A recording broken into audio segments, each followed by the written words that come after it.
and welcome to today's video. I know it's a bit of a surprise, but yeah, it's going to be pretty amazing.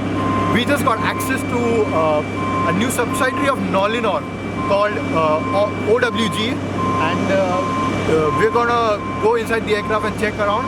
But I'll also show you outside the aircraft, and I'm pretty sure it's going to be really amazing. And I've been here for the 10 minutes, and damn, the aircraft is shining so much because it's just a brand new paint. And yeah, let's see how it goes, and I'll show you around the aircraft. So come with me. Okay.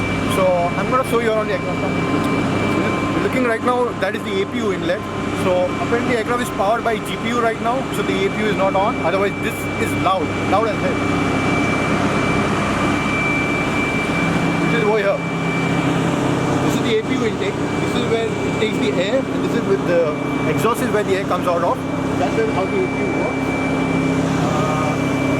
This is the service door for the catering and stuff. We come to the cargo door. Aircraft looks nice and clean. I don't see any mistakes at all. This is where the wing attaches. I think this is a light. Yeah, I see a light over here, so it's good for that. So OWG is going to start flights to Cuba from Montreal and Toronto. And first of all, I just want to say that they are not a low-cost airline. They are a full-fledged service carrier, and they plan to start in November. Some facts I'll tell you about this 737 is that they've put some new type of seats in there that we are going to check out later on. And because of that, they're lightweight, so the aircraft has a higher maximum takeoff weight, equivalent to the 737-800. And let me tell you, this is the Dash 400. Plus, they put the same engines as on the Dash 800, the ones with the 24,500 pounds of thrust. So it has a higher bypass ratio. So technically, this is just a 737-800. That's why it can do long flights in 4 hours, 5 hours. And yeah, to be honest, it's pretty good, you know. This is the new logo that you're looking at right now. We're looking at an aircraft registered Charlie Golf and Whiskey Victor. So I think this is their first aircraft. They've got Whiskey and Whiskey X-Ray too, if I'm not wrong, or it's Whiskey uniform, I'm not sure, I'll have to check. But yeah, these aircraft are 15, 17-year-old, and we'll take a look inside too, and I'll show you around.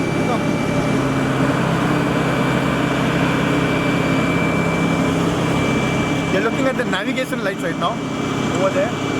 One of them is a strobe and one of them is the navigation light. These are the slats. These are the forward edge flaps known as the slats, and the backward flaps are over here. Yeah. As far as I knew, on a 737, they had landing lights that would come out from the wing, but I don't see them over here. So I'm guessing they're over there at the wing root fairing where the wing touches the fuselage. But yeah, come, I'll show you. This is a pressure relief tank for the fuel getting inside. This is where they do the dipstick testing over here. You put a dipstick and then you check how much amount of fuel the aircraft has. Okay, let's check out the main landing here.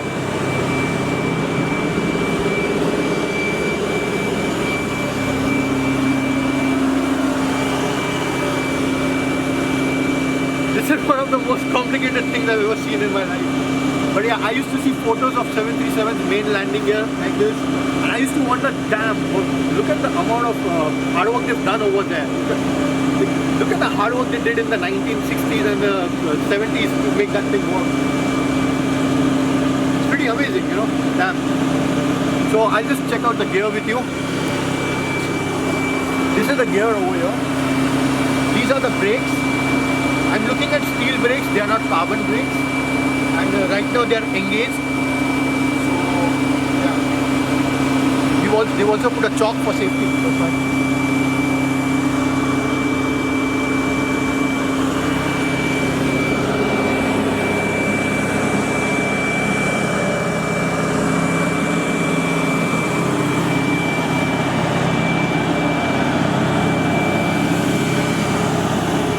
Like I said before, that these engines, they have 24,500 pounds of thrust.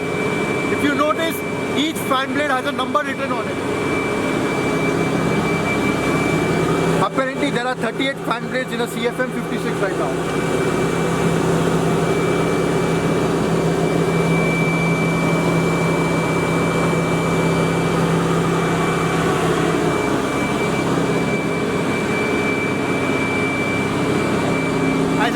info, this 737 does not have landing lights that extend from the wing.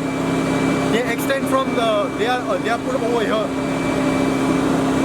As I can see, they are brand new LED lights that they've installed.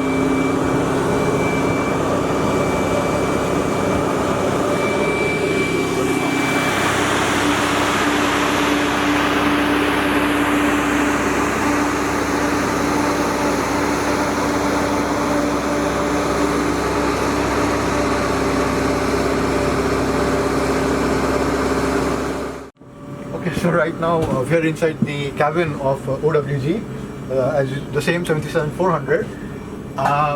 Like I said before, that they've installed a new type of seats with custom color which matches their airline color, and also the seat pitch and everything has been changed and made sure that for the flight till Cuba it would be comfortable the best for every passenger. Because of the current COVID reasons, I cannot try each and every seat. My original plan was to try one in the front, one on emergency, and one in the back, so that I can I can give you an idea of what it's like on each seat. But I'll just show you. Come here, because I'm 5'11" myself. Trust me, this looks good enough for a 5-hour flight to Cuba and back if you want. And only thing I would say that the width of the seat is a little short. But then again, on a 5-hour flight and on a 737-400, you cannot expect Emirates type level things.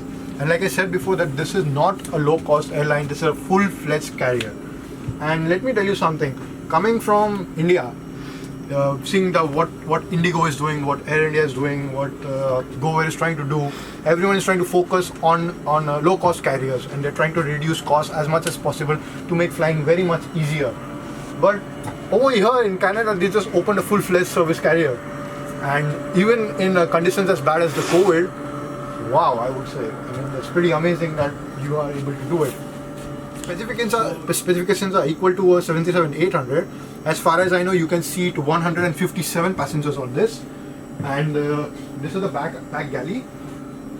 It's pretty spacious. We've got 2 lavatories over here. So, what else? Yeah, I think it's pretty good. I think I would definitely recommend the last seat.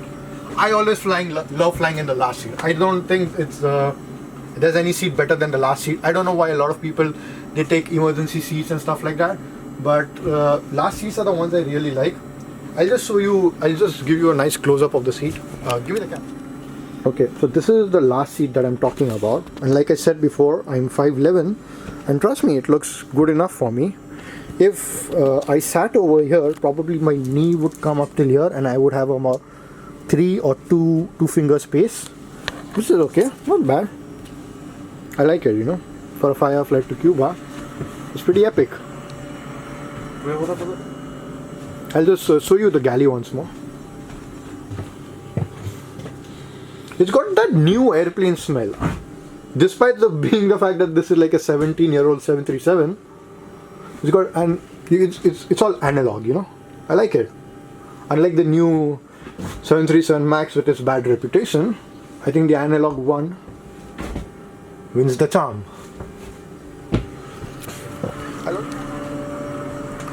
We'll go in the cockpit in a few minutes, but I just want to show you the emergency seat right now. Whoa. Just look at the amount of leg space over here in these 2 seats. They still haven't put the row number, so I don't know what row is this. But yeah, damn. Like, I can literally stand over here. Just look. If I stand over here, it's nice, you know. So right now I'm sitting in row number 2, and I'll just show you the length. Come, I'll show you. Come here, bring the camera. So I had in the back, like I said, there was only 2 or 3. Over here I can put my entire hand.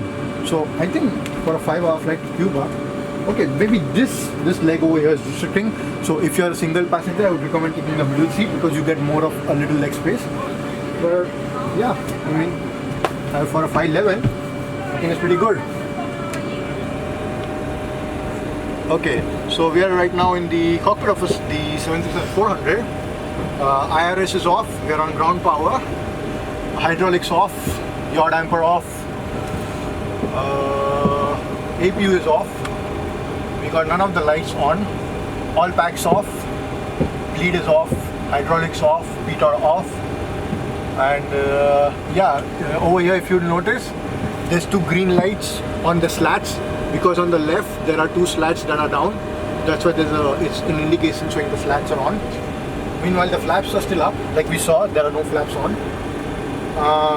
As you saw, this is analog 737 with electric dials on the engines.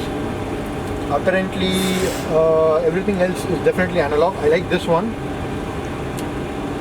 That's a pretty analog. And yeah, we've got an FMC, up-to-date nav data. We've got a nice yoke over here. Damn, the view is pretty good over here, I'll tell you that. Whoa.